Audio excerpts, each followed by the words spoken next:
Alors, on va parler d'un restaurant, le Noma, plus précisément, avec Mike Perez. Oui, que les gastronomes connaissent certainement. Hein. Ce restaurant, il est à Copenhague. Il a plusieurs fois été désigné comme meilleur restaurant du monde. Ok. Tu te rends compte, mieux encore que l'hôtel de ville de Crissier. Mais c'est pas possible. C'est un restaurant mythique. Mais aujourd'hui, ce restaurant, il se retrouve au cœur d'une polémique internationale. D'accord. Son chef, René Redzepi, chef danois, qui est une figure majeure de la gastronomie mondiale, eh bien, il se trouve vraiment au cœur d'un scandale. Il a même dû présenter des excuses après des révélations troublantes sur les coulisses de son établissement. Oula. Ouais, il y a eu une enquête approfondie du New York Times.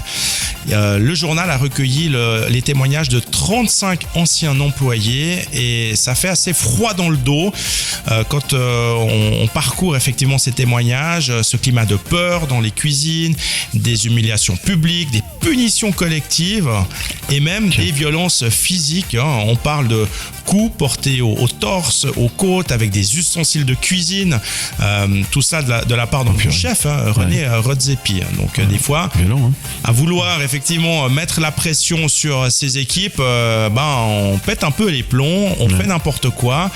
Et là, forcément, ça a fini par ressortir. Et aujourd'hui, le restaurant d'ailleurs, le Noma, il est fermé en ce moment. D'accord. Alors parce que le chef dit qu'il est parti dans une nouvelle stratégie, il veut ouvrir des restaurants éphémères. Donc c'est un peu un nouveau concept pour lui. Mais peut-être que cette histoire va quand même passablement nuire à sa réputation, même si, c'est vrai, il y en a aussi beaucoup qui disent « j'ai énormément appris à ses côtés ». D'ailleurs, il a beaucoup d'anciens de ses employés, on va dire, qui ont fait ensuite leur propre chemin, ont ouvert des restaurants étoilés aussi au Danemark, parce que là, en l'occurrence, c'est vrai que Copenhague est devenu une adresse, un lieu assez prisé de la part des gastronomes. Il n'y a pas que effectivement les adresses très très connues mondialement. Copenhague est devenu une destination où on aime bien aller là-bas pour aller se faire un joli petit resto gastronomique. Donc voilà, petite polémique dans le monde de la gastronomie étoilée. Et l'éducation à l'ancienne, comme on dit. Après on le sait aussi, il y a par exemple des problèmes de stagiaires qui sont non rémunérés, mais faire de la haute gastronomie, ça coûte extrêmement cher. Tout le monde est sous pression, le chef en première ligne. C'est ça, c'est qu'il y a une pression exceptionnelle. Et parfois, ça vous fait un tout petit peu perdre la tête, perdre les pédales et puis avoir des comportements qui sont pas corrects et pas admissibles. Et c'est en l'occurrence ce qui s'est passé au Noma. Pas forcément évident, effectivement. Bon, écoute, merci pour ces infos. Donc je confirme, tu ne seras pas en concurrence avec Knut Schwander qui nous donne des adresses. Lui, il est bienveillant, il dit que du bien et des bonnes choses de ses restaurants, lui.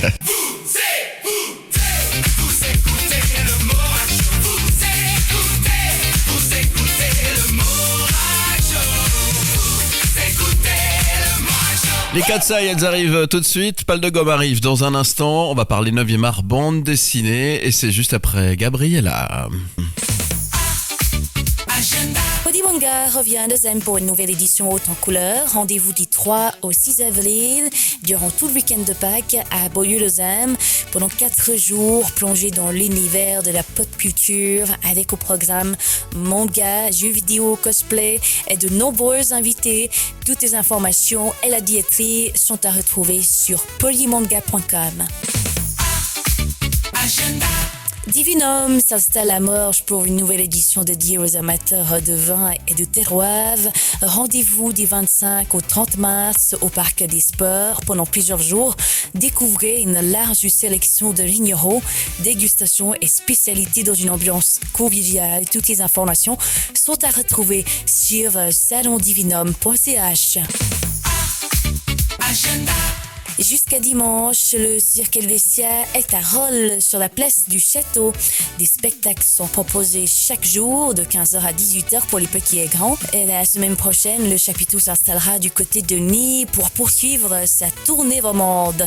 Toutes les informations sont sur cirque-nvcia.ch et la billetterie chez Ticket Corner. Notre spécialiste bande dessinée s'appelle Pal de Gomme. Il vient nous rendre visite de temps en temps le matin. Et c'est toujours un plaisir de parler 9e art avec lui. C'est Pal de Gomme. Bonjour Pal. Mais bonjour Philippe Borek, bonjour tout le monde. Découvrez le monde de la BD avec Pal de Gomme. Pal de Gomme qui cette semaine s'éclate. Le week-end dernier il était à Aigle pour le festival de BD et là il est au salon du livre. Alors au niveau bouquin là c'est bon, t'en prends plein la poire comme on dit. Ah oui, et surtout qu'il y a pour tout le monde, aussi bien ceux qui sont fans de littérature, fans de bande dessinée. Et c'est vrai qu'il y a beaucoup d'auteurs, à savoir que c'est quand même le 40e anniversaire du Salon du livre à Genève. Ah oui. Donc ils ont fait très fort. Donc il y a beaucoup de grands dessinateurs de BD qui seront sur place. Très bien, donc c'est l'occasion effectivement d'aller faire un tour. Bon alors qu'est-ce que vous nous conseillez alors pour ce salon du livre ? Alors aujourd'hui, en fait, pour le Salon du livre, je vous parle d'une BD qui est très importante, s'appelle Madeleine Résistante. Et alors ces 3 auteurs, c'est Bertheil au dessin, Morvan et Riffaut au scénario. Oui. Ça vient de sortir en fait aux éditions Air Libre, qui sont justement les éditions de chez Dupuis. Et là, en fait, cette bande dessinée n'était pas une BD comme les autres, c'est déjà le 4e tome. Pour moi, c'est un travail historique, c'est un travail de mémoire. En fait, c'est une série qui est très proche de la réalité, parce que Madeleine Riffaut, qui est en fait l'héroïne de cette bande dessinée, en fait, c'est une sorte de biographie par rapport à son histoire, parce qu'elle était résistante durant la guerre 39-45.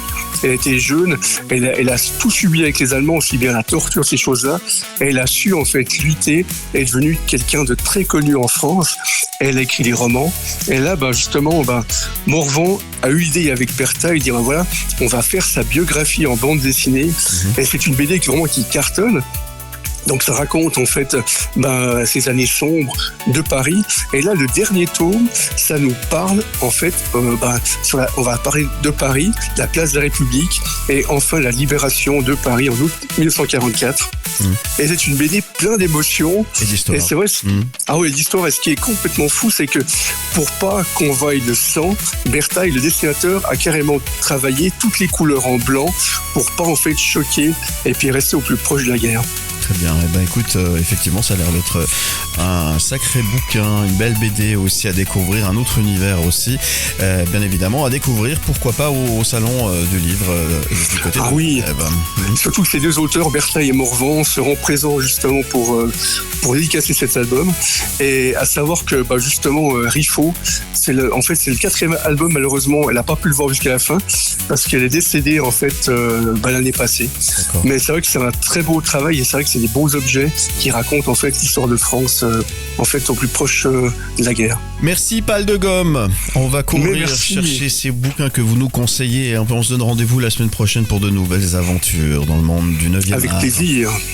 Belle journée à vous. Au revoir. Merci, pareillement, au revoir. Au revoir Pal.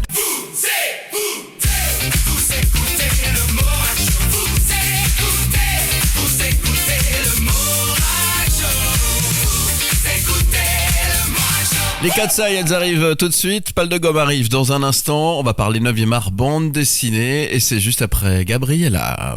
Le sujet de Mike Pérez. Alors, une petite maison que tu nous proposes pour ta rubrique immobilière. Je commence par quoi ? Par le prix ou bien je te le garde pour la fin ? Je sais pas, c'est une bonne ou c'est une mauvaise nouvelle. Ah ça coûte cher. Dieu sait. Commence par le prix, histoire de planter le décor. Non, je vais te le garder pour la fin. Allez. Bon, ce bien immobilier, il se trouve sur la commune de Soral, à la frontière française, à une vingtaine de minutes de la ville de Genève. Donc on est dans le canton de Genève. On ne sait pas exactement où parce que l'annonce reste un peu vague.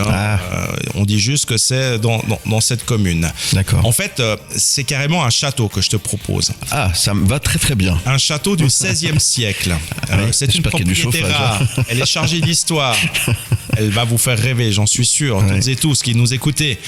830 mètres carrés habitables. Pas mal. Il y a de quoi se perdre et puis inviter 2-3 potes.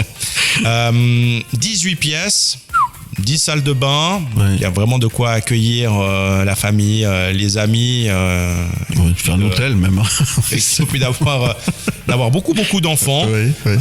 Il y a un cachet historique, on l'imagine, un château, c'est évidemment des plafonds voûtés, des murs en pierre, des grandes fenêtres cintrées, des cheminées à l'ancienne. Ouais, j'adore. Mais il y a aussi une touche de modernité parce que il y a des travaux qui ont été faits. Donc il y a une salle de fitness, il y a un hammam privé, il y a 2 jacuzzis, il y a une salle de télévision, il y a une cave à vin évidemment. On va pas oublier ça dans le J'allais y château. venir, ça va intéresser Vanny, ça. Oui. Et puis il y a un magnifique jardin à la française, très très bien entretenu. Les photos sont extraordinaires. Une piscine chauffée de 14 mètres de long, une vue incroyable et imprenable surtout sur les vignobles environnants et sur les Alpes en arrière-fond. Oui. Donc voilà, il y a vraiment de quoi se faire plaisir. Alors le prix, puisque faut bien parler des choses qui fâchent. Voilà. Voilà. On se retrouve juste après la pub. Non, c'est pas vrai. Il faudra en passer de la pub pour ça payer. 12 millions et demi. Ah, Quand même. oui, quand même. Quand même. Ah c'est oui. rare de voir des biens qui sont affichés à des montants aussi conséquents parce que souvent ce qui est très très cher ça passe sur ce qu'on appelle le off-market, c'est-à-dire que c'est pas forcément publié, il y a un véritable réseau en fait parallèle où les biens d'exception, souvent des agences très spécialisées ont leur réseau, leur portefeuille et puis c'est pas forcément publié. Mais là en l'occurrence cette annonce tu la trouves sur internet et tu peux consulter effectivement des photos, tout le descriptif, il y a de quoi se faire envie et puis voilà, il te reste plus qu'à... C'est pas une arnaque, t'es sûr? Non, alors ça c'est Ouais. pas une arnaque Ok. mais t'as plus qu'à contacter ta banque puis voir ce qu'il est possible de faire. Bon, écoute, merci pour... Je te rappelle qu'ils font 20% de fonds propres. Ouais, tu m'as parlé d'une petite maison avant, là, quand même. Très bien. Oui, non, ils font pas, oui, évidemment. Bon, c'est pas pour nous, quoi. C'est ça que tu dis. Non, c'est pas pour Voilà. nous, malheureusement. On aurait pu faire Pas un super encore, on sait studio de jamais, radio, on sait jamais. Pas encore. Merci, Mike Perez. Tu restes avec nous. On se retrouve dans un instant. Très bonne matinée. À tout de suite. Écoutez le Morag Show. Bonjour Philippe, bonjour à tous. La chronique de Vanny. La chronique de Vanny. Et Vanny, ce matin, on va parler du millésime 2025. Hier, on parlait justement du mois de mars et vous avez, un petit peu parlé de cette année 2025 et de son millésime. Exactement. Et la question est, est-ce que c'est une bonne année 2025 Et la réponse, c'est maintenant avec vous, ma chère Vanny. Et oui, bonne nouvelle pour les amateurs de vin comme nous, Philippe. Ouais. Le millésime 2025 s'annonce particulièrement prometteur pour la Suisse. Et oui, c'est notamment grâce à une météo globalement favorable. Les vendanges ont permis de produire environ 82 millions de litres de vin, soit près de 9% de plus que l'année précédente. C'est ça. Donc la saison viticole, elle a commencé sous un temps plutôt sec l'année dernière et doux. C'était idéal pour la floraison de la vigne. Et malgré quelques épisodes de pluie au printemps et à la fin de l'été, les raisins récoltés semblent sains et équilibrés. C'est ce qui laisse espérer des vins particulièrement remarquables une fois l'élevage terminé. Donc la Suisse romande reste de loin la région la plus productive, avec plus de 64 millions de litres, Ah ouais, quand tandis même. que la Suisse alémanique a connu la plus forte progression de récolte. Mais attention, même si le millésime s'annonce beau dans le verre, vous le savez, je suis obligée de le rappeler, même si ça fait pas plaisir. Ouais. La viticulture, elle traverse toujours une période très délicate. Les coûts de production, ils ont augmenté, les ventes, elles reculent et les caves sont pleines. C'est ce qui pèse sur la rentabilité des domaines. Autrement dit, c'est un grand millésime dans un contexte compliqué pour les vignerons. Alors, on croise les doigts. Si la qualité se confirme dans les bouteilles, le millésime 2025 pourrait bien être celui qui va redonner un petit peu d'élan au vin suisse et je le souhaite vraiment de tout cœur. Bon, on l'espère, en tous les cas, on l'espère pour nous et pour les vignerons, et bien évidemment, c'est hyper important ce que vous venez de dire. On a déjà soulevé cette problématique à plusieurs reprises. Exactement. Merci pour toutes ces infos. Puis on rappelle que tout prochainement, il y a Divinum. Ce sera l'occasion pour vous de venir soutenir les vignerons d'une part, et puis venir nous rendre visite puisqu'on sera sur place, et puis déguster de très très bonnes choses, et notamment les vins suisses alémaniques, ma chère Vanny, qui seront à l'honneur cette année. Eh ben, c'est magnifique parce qu'il y a vraiment des pépites en Suisse alémanique aussi. Et je vous souhaite une bonne journée. Merci beaucoup et bonne journée à tous du coup. Et à très très bientôt. Et on vous retrouve À sur bientôt. votre podcast. J'ai oublié d'en parler. Votre podcast. Je vous laisse nous expliquer Oui. comment on peut vous retrouver sur le. La Goutte Podcast, merci Philippe. La Goutte Podcast, c'est une plateforme sur laquelle on parle du vin, et notamment du vin suisse. Et d'ailleurs, on va s'intéresser au vin dans la religion, justement. J'en ai parlé cette semaine. On en parlera avec l'abbé Sétou, qui nous resituera un petit peu la place du vin aujourd'hui dans le christianisme, parce qu'il n'y a pas que l'histoire, il y a aussi l'actualité. Donc on en parlera notamment sur le podcast de La Goutte. Vous la retrouvez sur toutes les plateformes d'écoute et puis aussi sur YouTube. Ouais. Et l'abbé c'est tout. On peut lui poser toutes les questions. Il connaît les réponses puisqu'il sait tout. Voilà. Et... Exactement, tout est dit. Bravo Philippe. Allez, à bientôt. À bientôt. Écoutez le Morag Show partout en Suisse romande en DAB+. Vas-y. Le coup de fil de Morag. Je vous parle d'un événement qui a lieu ce week-end en Valais à 11h. Un événement pour Miss Universe Switzerland qui organise un grand casting et une soirée de gala caritative à l'Eden Hotel ce samedi. Une trentaine de candidates seront présentes pour tenter leur chance en vue de l'élection 2026 dont la finale internationale se déroulera cette année à Porto Rico. L'événement soutient le don d'organes au profit de l'association World Transplant Game Federation. Lina Poffet, vous êtes avec nous. Bonjour, vous êtes la directrice de Miss Univers Switzerland. Merci d'être avec nous. Bonjour Philippe. Moi, Lina Poffet, ce casting marque le lancement de l'édition 2026. Qu'attendez-vous des futures candidates ? Alors on attend une candidate vraiment engagée, surtout qu'on a un code social chaque année. C'est pas un concours de beauté, c'est aussi pour expliquer bien aux gens. Et futures candidates, c'est que nous on soutient, on a toujours un code social. Et cette année, ça c'est le World Transplant Game. On supporte les gens le transplanter. Alors donc on attend de cette candidate qui sont une candidate vraiment qui représente la Suisse engagée. 30 candidates cette année, c'est une grande année alors ? Ouais, c'est super. Chaque année, c'est assez ça. On a des succès. C'est pas un casting fermé comme on fait normalement dans tous les pays. Nous ici, on essaye de faire un casting ouvert où il y a les candidates que depuis le premier jour, ils viennent, ils font les photos, ils vont vivre une journée magnifique. Déjà, qui se sentent comme déjà des Miss, comme la gagnante. On les fait sentir toute la journée, on fait différentes activités. Et la fin de la journée, on a la gala caritative. Pour notre social cause et ils vont défiler. Donc c'est pas une journée de tout repos, hein. Elles vont travailler, hein. Ça va être... Ah non, c'est le travail. Il commence à 8h ça et rigole ça pas. finit. Voilà. Non, ça rigole pas. C'est important. C'est des candidates qui viennent d'un petit peu partout en Suisse, hein. C'est ça ? Il y a de tous les cantons finalement, c'est ça ? De tous les cantons. De tous les cantons, il y a beaucoup de Suisses allemandes et beaucoup de Romandes. Il y a de partout, vraiment, vraiment. On est contente avec le nombre de candidats. Ils sont tous contents de venir à vivre l'aventure de cette journée. La finale internationale aura lieu à Porto Rico, je le disais en introduction tout à l'heure. En quoi cette étape finalement change-t-elle la préparation ? C'est du sérieux là ? C'est universel en fait. Donc la Miss, il est invité à aller à Porto Rico à représenter la Suisse. Donc c'est là où vraiment elle est une ambassadrice. Elle a une responsabilité. L'ambassadrice, on a une grande responsabilité, exactement. Elle doit bien se préparer. C'est pour ça que nous faisons aussi des filles vraiment qui sont intelligentes, qui sont professionnelles, qui savent vraiment qu'ils vont représenter la Suisse à l'international, qui connaît son pays, qui se connaît elle-même. C'est pour ça qu'on la prépare depuis le mois d'avril jusqu'au mois de septembre. Toutes les infos sont à retrouver sur le site internet de Miss Universe Switzerland. Vous n'hésitez pas à aller faire un petit tour. Et puis, si vous voulez participer à la grande soirée caritative qui aura lieu, donc on le rappelle, à 11h, c'est ce samedi soir. C'est le premier jour du printemps en plus, hein, ça va vous porter bonheur tout ça. Génial. C'est à 11h, effectivement. Ça se trouve à l'Eden Hotel, hein, ça se passe à l'Eden Hotel plus précisément. Vous pouvez réserver encore vos places en appelant maintenant le 027 399 31 00. 027 399 31 00.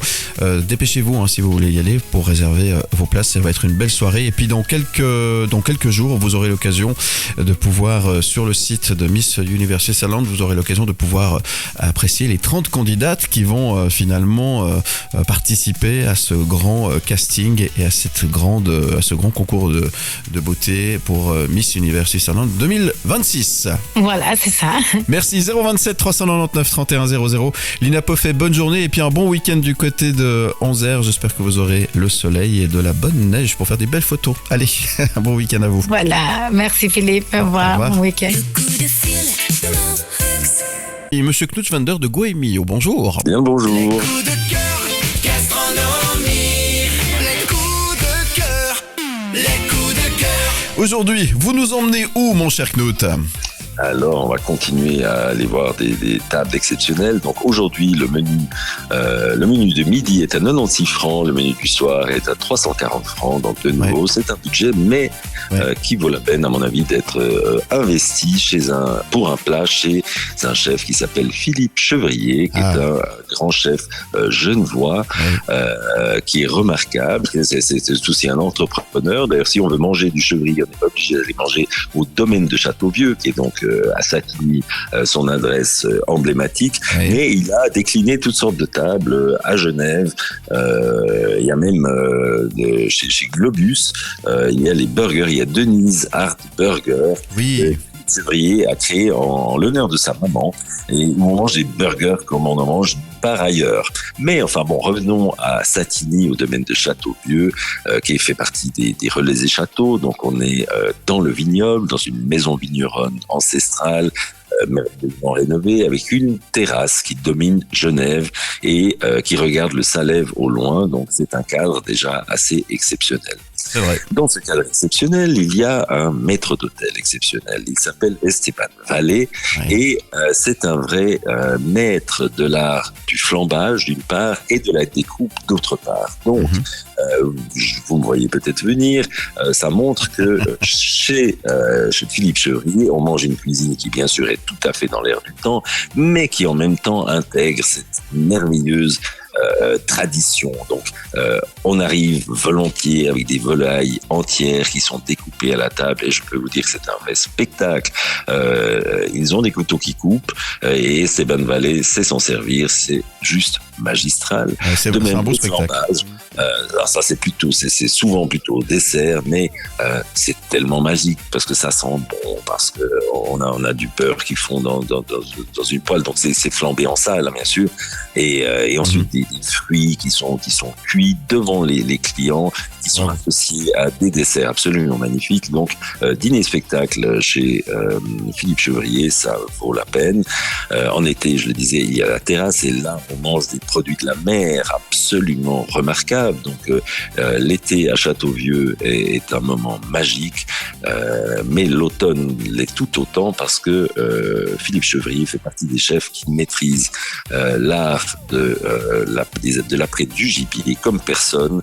Et puis un peu comme à Crissier, eh bien tout l'automne est jalonné d'arrivages de bartarelles, de grouses, de cerfs et d'animaux de l'automne, enfin qu'on tue en automne, disons, mais qu'on mange en automne, et qu'on mange avec un plaisir immense, parce que de nouveau, chez Chevrier, la cuisine est généreuse, la cuisine est goûteuse, il n'y a rien de chichiteux dans ces assiettes-là. Elles sont mises en scène avec beaucoup de soin, mais elles sont gourmandes, et on en a vraiment pour son argent, puisque c'est un peu la thématique de cette rubrique, c'est de dire pourquoi vaut-il la peine de dépenser cet argent. Eh bien, je pense que chez Chevrier, c'est une adresse fantastique. Les grandes tables, que dis-je, les très grandes tables présentées par Knut Vander. Merci beaucoup Knut Vander, on se retrouve très très vite pour de nouvelles aventures culinaires. Merci beaucoup. Merci à vous.